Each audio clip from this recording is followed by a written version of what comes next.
What do we even say, boys? I don't even know where to start. You know, I guess we can start here. What's up, Realm Hut Nation? It's your boy Nick, back again with another video, like we always start the videos. However, it's not a regular video because usually around here we like to keep it positive, you know. Everything is usually pretty peachy, but things aren't peachy. I left my seats at the end of the first half, and I didn't leave the Rum Hut for the whole second half, and I watched the game. You know, pretty.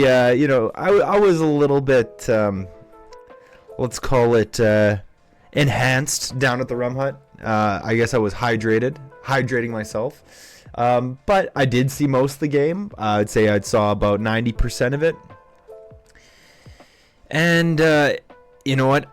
Right after the first touchdown, I just about left the game right then because I knew that was just how it was gonna go. I've watched too many football games that they just didn't look like they had anything, you know. And it's not to say that it's gonna be like that every game, and we're gonna come out so flat with Zach missing so many throws and, you know, getting pressure on Zach, and, you know, and then the defense I thought they had a pretty good game, but like, I mean, ultimately some of those play calls I thought were really poor. But yeah, today we're just gonna talk a little bit about the game where I thought that, you know, Bombers need to improve. We're not going to get into the scores or any of that boring shit. Talk about the stats and all that crap. That's for the nerds.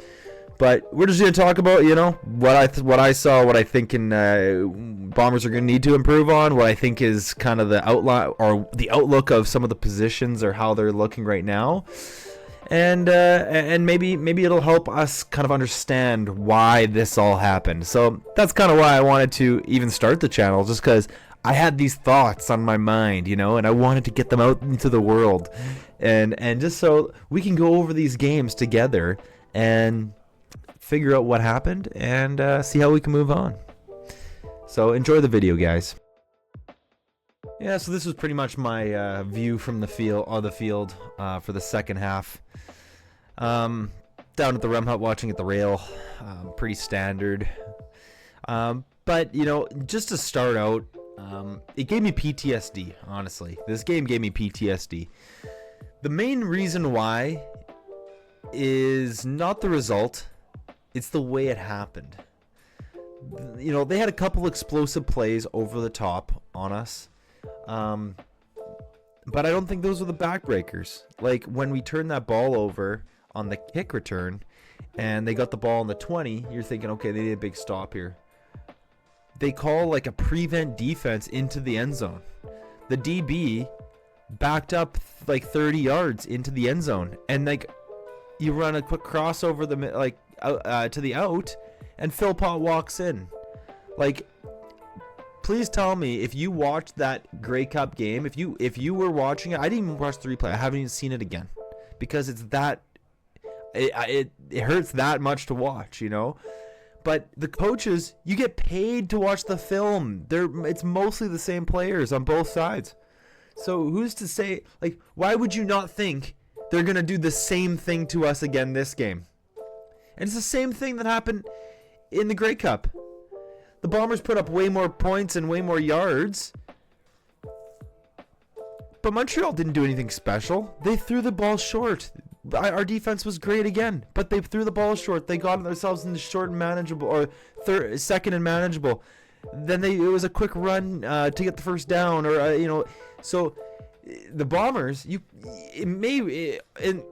times out of 10 it might work. You know, let's call it maybe not 9. Let's call it 6. 6 out of 10 times it works, and you win more games than you lose. Playing that, you know, give them some yards and then stand up at the end. But when you are giving up 7 yards every time because it's easy completions, you let Fajardo off the hook. You just give him these easy completions, get him into the game slowly, and then it just snowballs. They have such easy completions. I didn't think we had great pressure on him either. They did have a few really good shots at him. Like certain things. The tackling was poor. Like Willie missing that sack, and then he still gets sacked, but it wasn't for -10. Like there were so many moments, even on the defensive side of the ball, who I thought was good, like relatively good, that they can improve on. Like personally, I think that you should try to impose your will, not stand back and wait for them to make a mistake.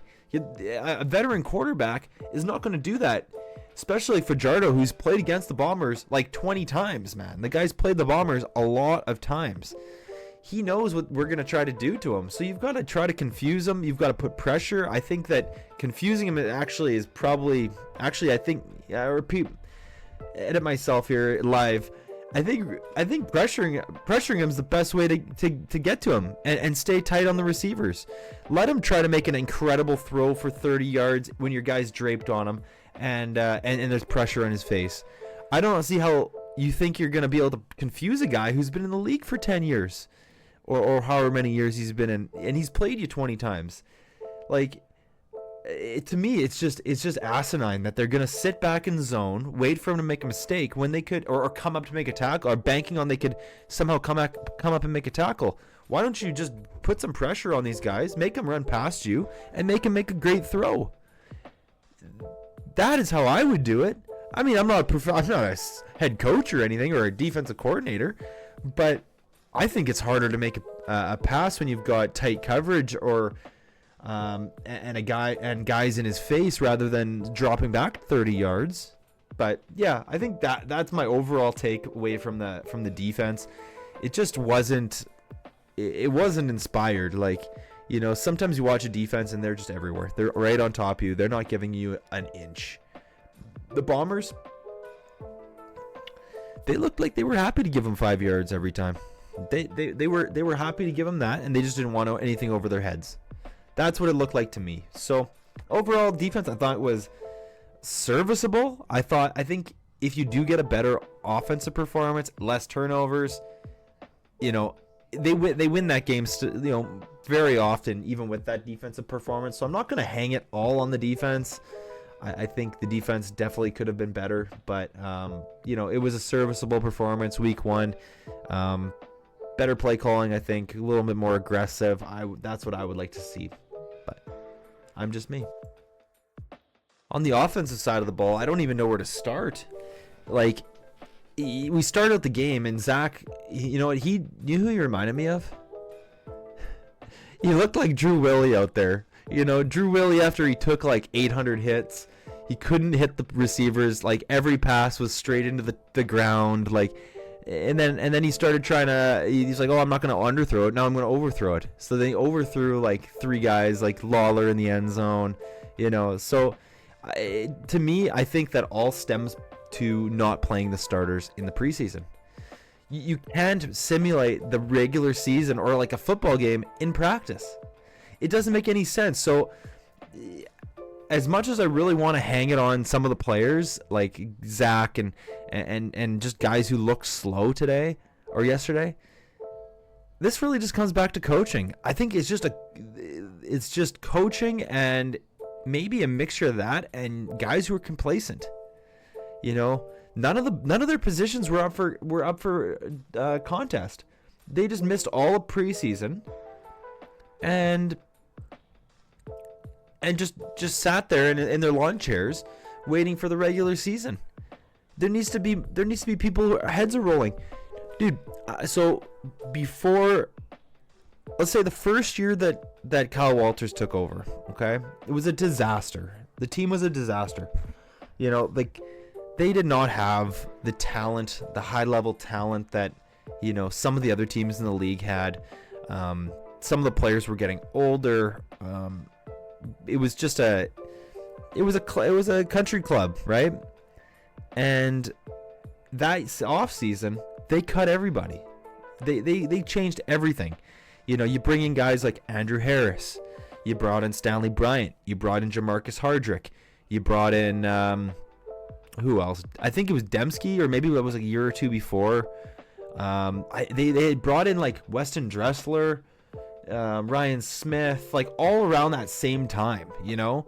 And it was just like a huge change and change of culture, like immediately. So I think the Bombers have a great culture. They have those core pieces together, but you can't treat like those guys. And I don't doubt they had injuries and there was this or that, but having them not play in preseason and you know, have them sitting out all training camp and you know, all this, it just makes it so that the team just thinks, oh, this is just us back in Winnipeg. Yeah, you know, we're going to be treated like gold by the fans, and you know, we've got this nice facility and we're stars here. It shouldn't work like that. This is the CFL. This is not the NFL where you're paid, you know, millions and millions of dollars and they're just expected to perform. These guys need to get their reps. They're not, you know, like, I don't care if you've won any MOP a million times, unless you're like Anthony Calvillo or Ricky Ray or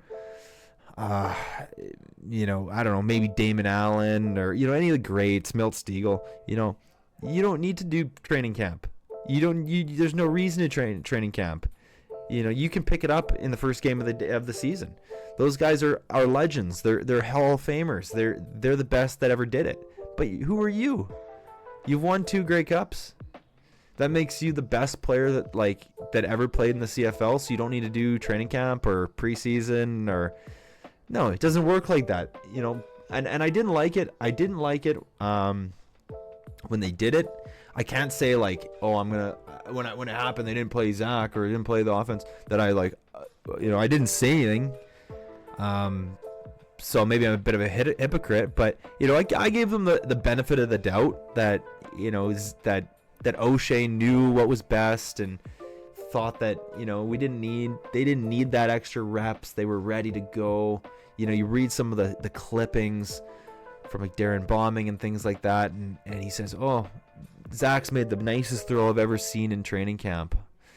But you got to replicate that in the game. In training camp, there's no risk of getting hit. The other team's not trying to trick you. You know, they're not sending blitzes.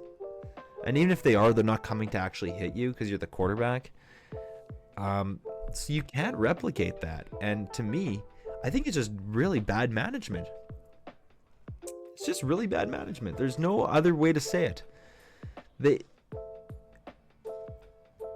It's really disappointing because you'd think after you lose 2 straight Grey Cups, there's got to be that fire in your belly, you know?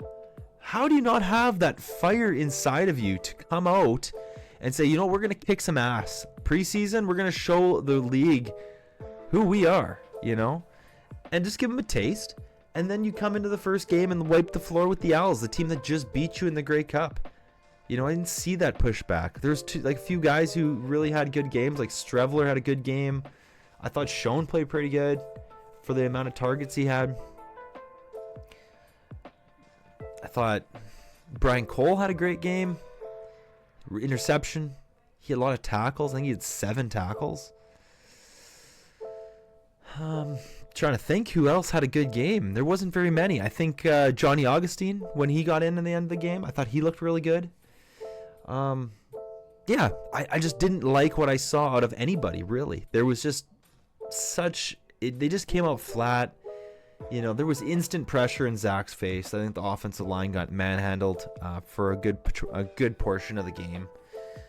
Too much pressure on Zach. And then when he had a chance to throw, he was missing throws. So everything was bad. I thought Brady looked really slow as well. Probably just not in shape yet. He's been out for quite a while. So that one I give a benefit of the doubt for. It's clearly not a talent issue. It's more of a just conditioning issue. So I'll give him the benefit on the doubt there. But other than that, I think that there just needs to be more accountability. Like, realistically, you should never, ever, especially a team that's not, you know, they didn't just come off a Grey Cup win or 2 Grey Cups wins in a row. They came off 2 Grey Cup losses in a row. And I think that's definitely something that should have been a absolute stick in their craw. Just to build off that, and I kind of mentioned it in the last video. They in all their press conferences this week, if you listen to them, they said, "Is this a Grey Cup rematch? Are you guys taking this as a Grey Cup rematch?" And every single one of them just said, "This is just another game. This is game 1. This is not another game. Do you think we're stupid? And if you think that, then you are stupid. If you actually think that, and you shouldn't be playing, because you have no compete. A real competitor, you watch UFC. Those guys, and I know you don't want to start shit in the press, but you have to say, you know what? We want to get back at them. We are not going to roll over. But when you say in the media, just game 1, you know, we're going to take it every game the same. It's such a weak response, man. Have some pride. Have some pride. Say, like, an answer like, you know, what I would have said is, yes, I think it is. I don't like the way that we played in the game, and a lot of the guys who were in that game are returning, and I think this is a chance for us to prove that that was not who we are. You don't need to say anything about them. You don't need to say anything derogatory saying they didn't deserve the Grey Cup. You could just say, we didn't like the way we played. We want to show our true ability and show the rest of the league this year that we're for real. Don't say this is the first game of the year, we're just taking it one at a time. It's such a weak answer. I hate that bullshit. Fuck that. I hate that bullshit. Alright, Rum Hut Nation, this is pretty much it for the video. Thanks once again for watching. Anybody who takes their time out of their very busy schedules, means a lot to me that you watch my videos. Just a man rumbling about football. And yeah, if you enjoyed these kind of videos, please hit the like and subscribe button. We will see you, I believe, on Monday. I do have some things in the works. Very special. Very should be a lot of fun when you do see it. If I can make it work, I'm not going to promise anything, but if I can make it work, it should be awesome. And we will see you on hopefully Monday, but if not, we will definitely put out a video next week. Peace.